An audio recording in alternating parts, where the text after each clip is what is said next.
el pastor y fundador Tony Aguiar del Ministerio Internacional Casa de la Gracia de todas las Naciones. Buscan las naciones poder y majestad, procuran hacer las guerras, promulgando libertad. Eu vou falar sobre o pecado e suas consequências. Amém? Amém. Portanto, eu vou me referir mais no aspecto não somente individual, mas no aspecto também social. Amém? Nós sabemos que o pecado de cada um de nós tem uma consequência não somente a nós, mas também a nossa família. Também o pecado dos líderes da nação não tem somente uma repercussão sobre eles, mas também tem uma repercussão sobre toda a nação.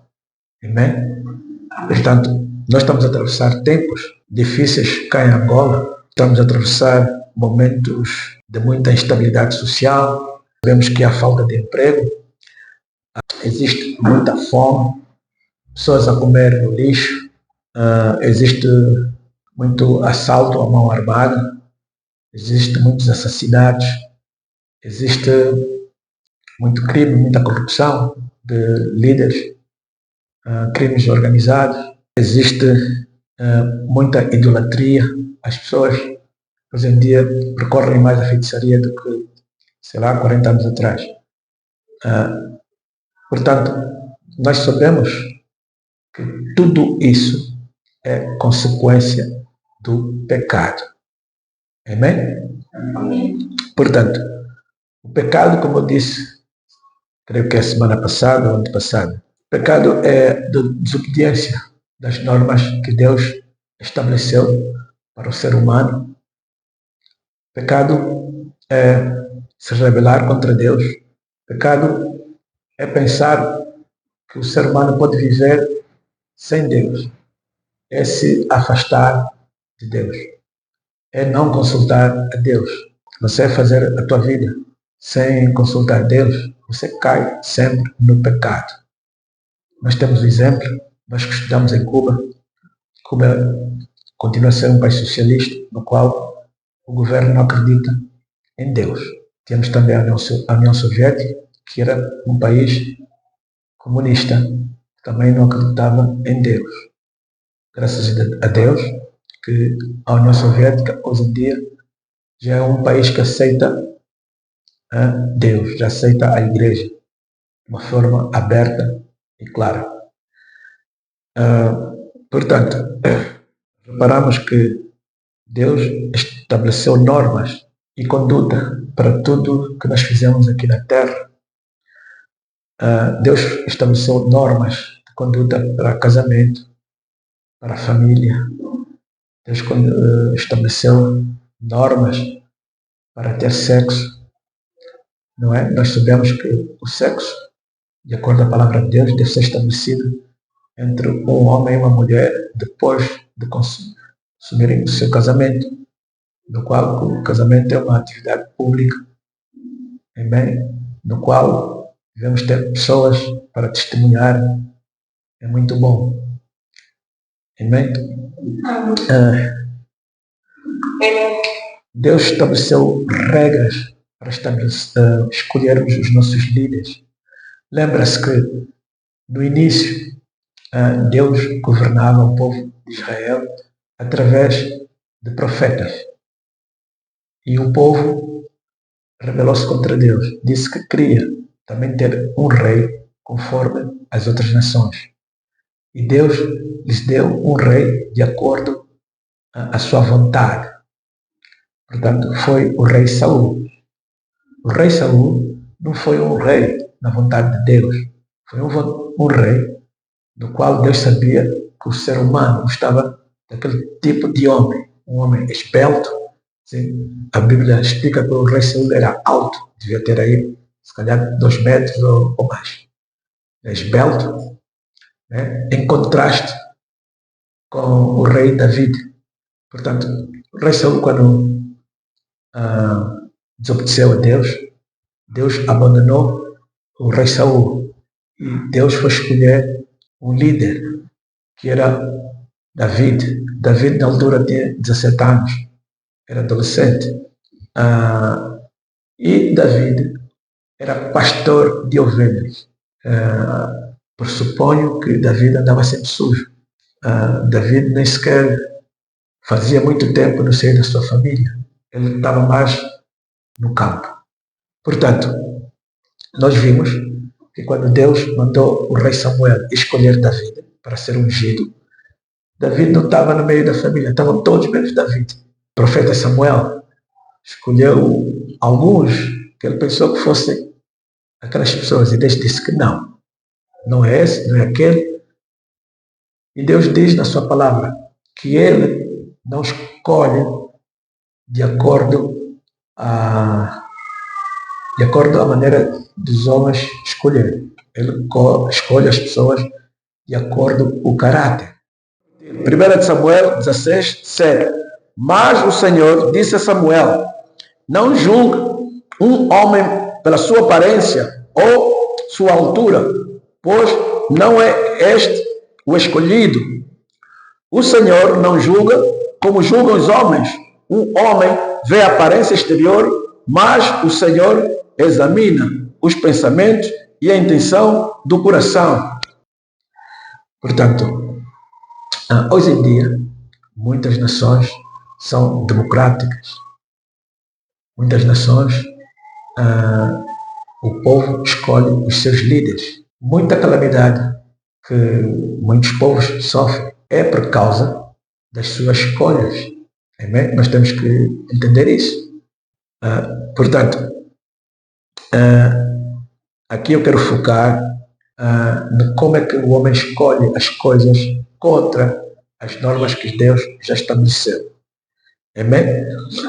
Vamos ver em Eclesiastes, capítulo 1, versículo 9. Diz assim: o que tem sido, isso é que há de ser, e o que não tem, o que se tem feito, isso se tornará a fazer. Nada há que seja novo debaixo do sol. Aqui, Eclesiastes, nós sabemos que foi escrito por quem sabe? Eclesiastes foi escrito por rei Salomão. Amém? O rei Salomão foi o líder mais sábio que apareceu na face da terra. Portanto, ele é que escreveu Provérbios, Eclesiastes e alguns livros. Amém? Ele foi considerado um rei muito sábio. O que ele quer dizer com essa palavra é que o pecado que vocês fazem e não se arrependem, isso vocês tornarão a fazer, porque o pecado tem poder de te fazer escravo dele. Portanto, o pecado que nós cometemos, né, tem suas consequências. Qual é a consequência do pecado? O pecado te ata, o pecado contamina a tua mente. Significa, tu fazes fornicação, mas depois pode acabar em seres um assassino. O exemplo vivo é do rei. Qual é o rei? Rei David. O rei David não queria assassinar ninguém. Ele só foi induzido a erro. Portanto, ele viu a Bathsheba e ficou iludido com a beleza dela. Portanto, vimos que Satanás induziu ele a erro. Amém? E ele envolveu-se com a senhora, que era casada. Portanto, depois dele envolver-se com essa mulher que era casada, a mulher ficou grávida. A mulher ficou concebida no pecado. E o rei David, quando a mulher foi lhe dizer que estava concebida, como é que eu vou fazer? O marido dela não anda em casa. O marido dela está na frente do combate. Todo mundo vai saber que ela se envolveu comigo. Naquele tempo, se envolver com uma mulher casada era pena de morte. Então, David resolveu planear o assassinato do esposo dessa mulher. E o assassinato foi consumado. Aos olhos dos homens, talvez não foi ele quem matou.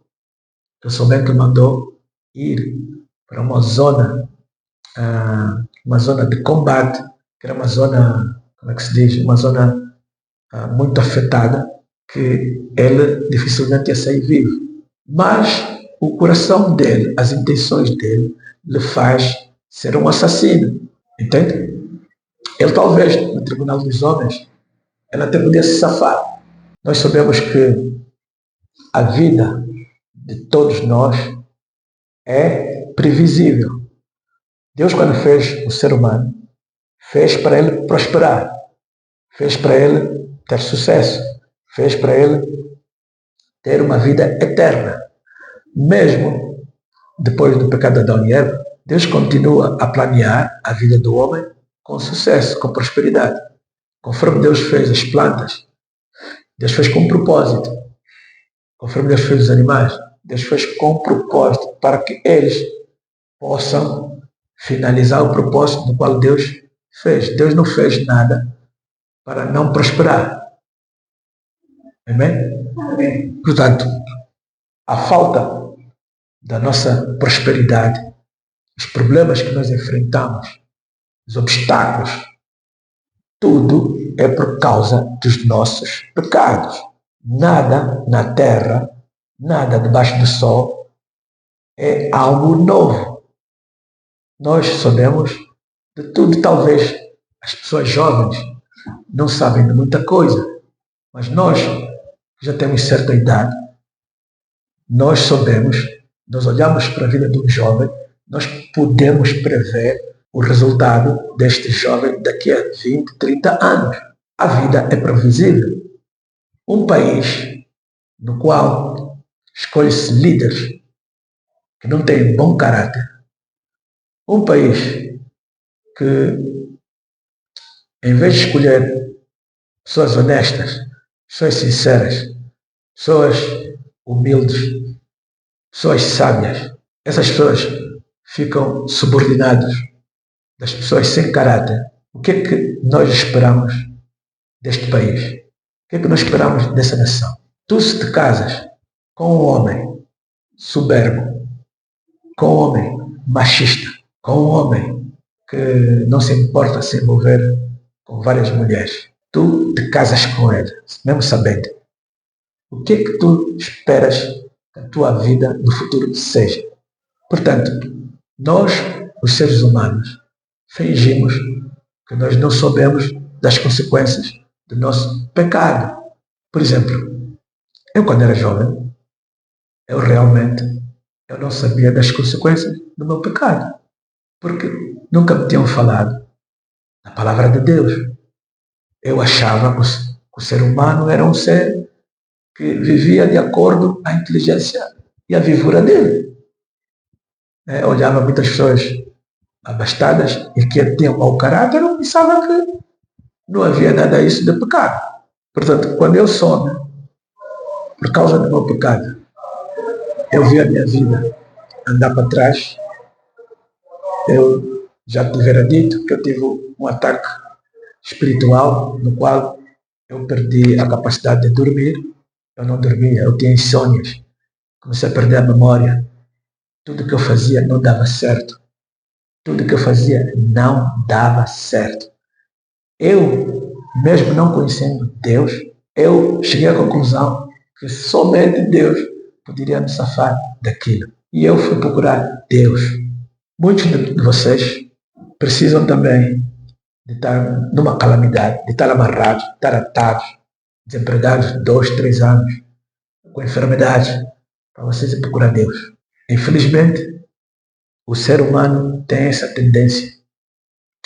Portanto, o pecado afeta o caráter da pessoa. Tu, se fazes um pecado hoje e tu não te arrependes, vais perder a capacidade, com o tempo, vais perder a capacidade de saber o que é certo, o que é errado. Tu vais começar a aceitar coisas que tu não aceitavas. Tu vais aceitar conceitos. Tu tu vais aceitar princípios que tu não aceitavas noutra hora. Por quê? Porque o pecado contamina o homem. O pecado faz com que o homem tenha um mau caráter. O pecado torna a pessoa carnal. O pecado traz desejos que Deus não planificou nas nossas vidas nós termos. Eu vou vos dar um exemplo. Ter sexo antes da idade. Ter sexo fora da norma de Deus. Quando tu és muito jovem e começas a ter sexo. Sabe como a adolescente ainda não está preparada para ter sexo. Quando você tem sexo nessa tenra idade, tu vais ter sentimentos que tu não vais aguentar controlar. E tu podes sair daí adicta. Pode entrar um espírito que ficas adicta a sexo. Não se admiram quando Deus diz que a mulher tem que casar virgem. As pessoas pensam que aquilo é um bocadinho machista. A mulher e o homem são diferentes nas consequências do pecado.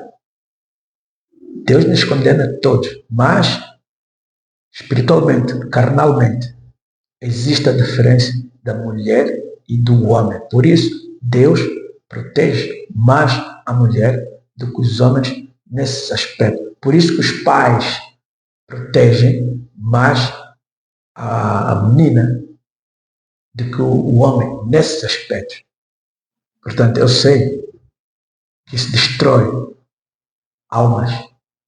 O sexo destrói o caráter, destrói almas, te põe carnal. Você vê como é que hoje em dia a proliferação de sexo nas idades. Hoje em dia, no nosso tempo, era muito difícil você com 13 anos, 15, estar envolvido em sexo assim, dessa maneira, de uma forma aberta. No nosso tempo, a pornografia era proibida. A pornografia não era lícita a crianças. Nós não tínhamos acesso a essa pornografia. A música era censurada. Hoje em dia está tudo aberto, está tudo exposto. É muito difícil um adolescente ter controle de si próprio. Até um adulto. Se você vê esses vídeos, você é contaminado. Esses vídeos não é só a contaminação genética, é a contaminação espiritual. Tá vendo? Nós às vezes analisamos políticos, principalmente, eles analisam as consequências daquilo que eles autorizam. Eles analisam de uma forma carnal, de uma forma material, mas não, eles não analisam as consequências espirituais do ser humano, as consequências espirituais na sociedade. Nós vemos como é que existe hoje em dia na nossa sociedade a pedofilia. Os casos de pais abusarem de suas próprias filhas, crianças, até bebês. Isso é a contaminação espiritual que existe na nossa nação. O pecado do líder. O líder quando vai buscar idolatria. O líder quando vai ao feiticeiro para ir buscar poder. Quando eu digo líder, tanto ministro, como presidente, como pastor, como profeta, todos eles são líderes. Os pais em casa são líderes, chefes de departamento, os comandantes gerais da polícia, todos são líderes. A sociedade é feita de líderes. Imagina se eles estão a buscar poder espiritual nos feiticeiros, estão a buscar idolatria para serem eleitos. O povo é contaminado. Significa que nessa sociedade, nesse país, vai existir uma proliferação da feitiçaria. É isso que nós estamos a viver. Nós estamos a viver as consequências do pecado. Pedofilia. Pedofilia é algo que ninguém fala nada. E nós vemos os líderes de uma forma massiva a se envolverem com crianças.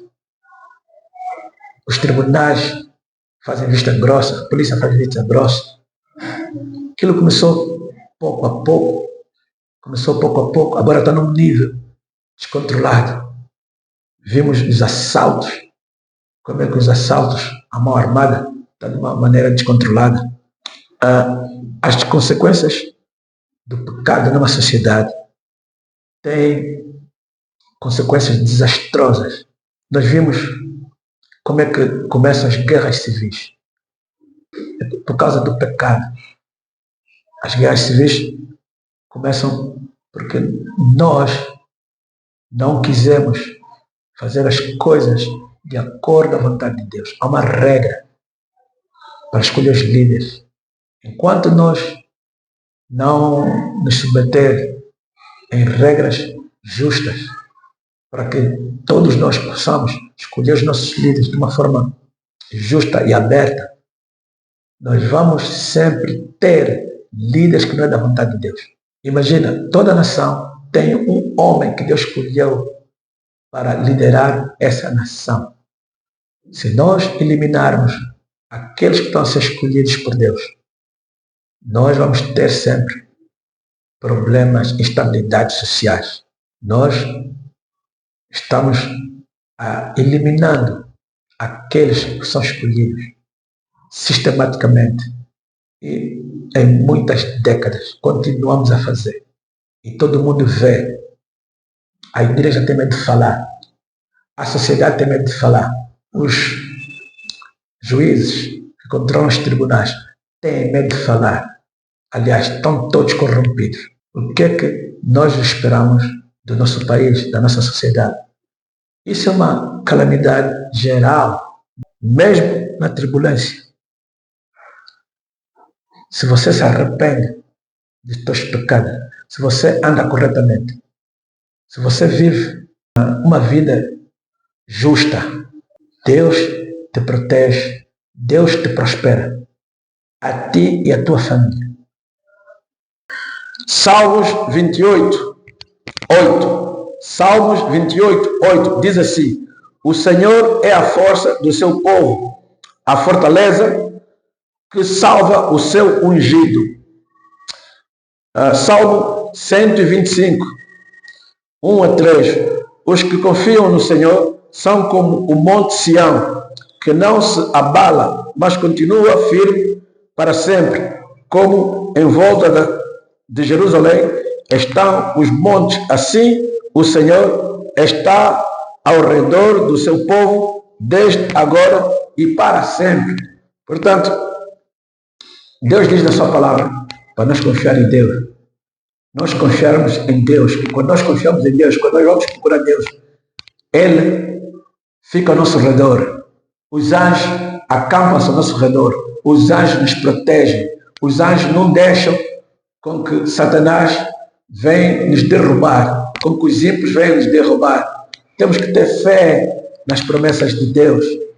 Ter medo de homens, queira eles feiticeiros, queira um exército maligno, assaltantes, é não confiar em Deus. Temer essas pessoas é não confiar em Deus. Portanto, sem fé é impossível agradar a Deus. Diz em Hebreus 11:6, diz que sem fé é impossível agradar a Deus, pois quem dele se aproxima precisa de crer que Ele existe e que recompensa aquele que o busca. Portanto, nós temos que saber que se nós formos fiéis a Deus, se nós andamos no amor de Cristo, se nós andamos na justiça de Cristo, se nós andamos na santidade de Cristo, Ele irá sempre nos proteger. Ele não irá deixar com que os ímpios triunfem contra nós. Nós podemos mudar essa nação. Nós podemos mudar o nosso bairro. Nós podemos mudar as nossas vidas, a nossa casa, a nossa família, acreditando na palavra de Deus, seguindo o caminho de Deus, seguindo caminhos retos, tendo fé e confiança, esperando na justiça de Deus. Deus é justo.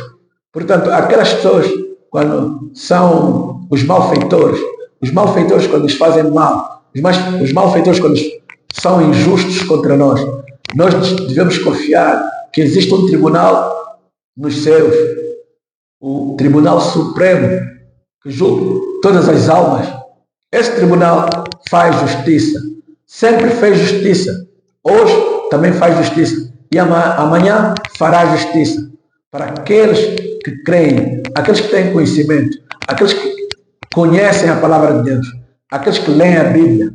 Portanto, não se apavorem, não se acovardem, não tenham medo dos ímpios. Eles são a minoria e eles não são assim tão fortes conforme parece. Nós podemos derrotá-los, nós podemos vencer acreditando no nosso Deus, tendo fé. O nosso Deus é o onipotente, é o omnisciente, é o omnipresente. O nosso Deus é o único capaz de dar vida eterna. O nosso Deus é o único capaz de dar felicidade. O nosso Deus é o único capaz de dar vitórias ao justo. Portanto, a palavra de Deus diz: o justo viverá pela fé. Portanto, não é só do pão que nós vivemos, mas toda palavra que procede da boca de Deus. Nós vivemos das promessas de Cristo Jesus. Amém?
Yo decreto y declaro, ¡muerto!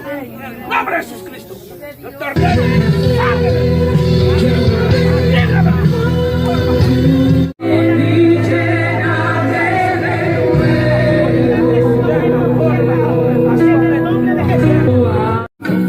y con nombre de confianza el tesorero que comía con Jesús el mismo pan. Pero un día la traición llenó su alma y el amor al dinero lo cegó, y por unas monedas miserables al maestro con un beso le entregó.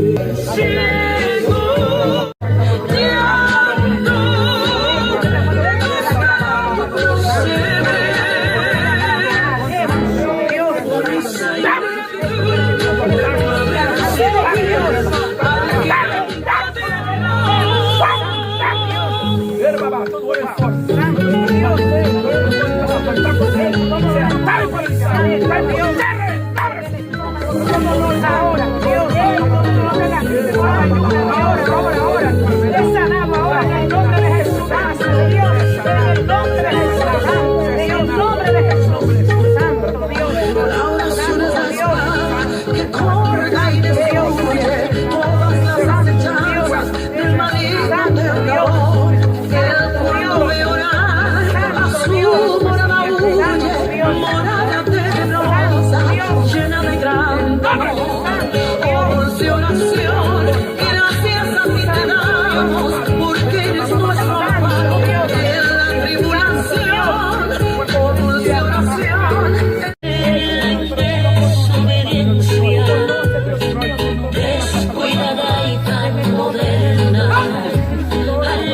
la entera y tan moderna. Pasión mía, algo tengo contra ti.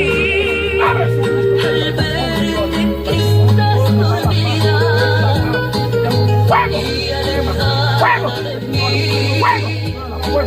Hoy ruego que te prepares, que vengo pronto por ti.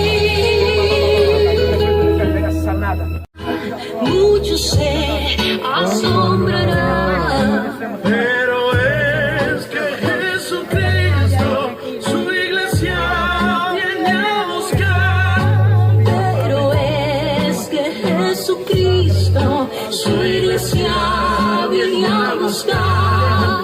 Muchos quieren ir al cielo, pero no quieren dejar Los placeres de este mundo, el pecado y la Se la hay, pastora. y la maldad.